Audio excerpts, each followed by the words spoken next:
So this is the Friedel's Craft reaction.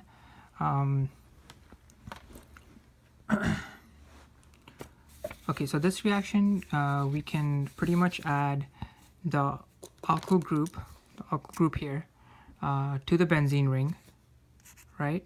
The CH3 to the benzene ring, and any alkyl chloride in the presence of aluminum trichloride, which is the aluminum trichloride, which is our Lewis acid catalyst. So it's just a catalyst that comes into the reaction and goes back out to the reaction. Here the actual answer should be AlCl3, because this catalyst will get reproduced again at the end. So it just helps the reaction go forward. So what happens in the first step is we have we're generating a catalytic intermediate. So a lone pair of this chlorine atom will interact with the aluminum chloride, will react with the aluminum of the aluminum chloride, which will then give us a partial positive charge on this chlorine and a partial negative charge on this aluminum. And since this is sort of not stable, this will produce our metal here, our carbocation right here, and we'll have a formal negative charge on this aluminum. Now what happens is this benzene ring, originally when we had this, we can't have this benzene ring attack this.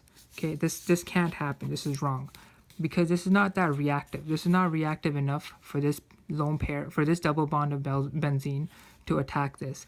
This is the reason why we need this catalyst, is to undergo this whole thing to give us our positive charge here, to give us a negative charge here, because now we have our carbocation here, which is very, very reactive. It's unstable and it's very reactive. And now our benzene pi bond, double bond here, can finally react with the carbon here, because this group really, really needs, since we know that carbon is only stable when it has 4 hydrogens to it, right? And when there's one hydrogen not present, we know it's a carbocation. This is very unstable, so it really, really wants a hydrogen. So therefore, this benzene will react with this carbocation, and don't forget that we also have a hydrogen attached to this carbon. So what happens is that when this double bond attacks the carbon, you now have the positive charge move, because of resonance, it will move to this carbon. And this is where our catalyst intermediate comes in again, because we have a bond here that will react with the hydrogen in order to produce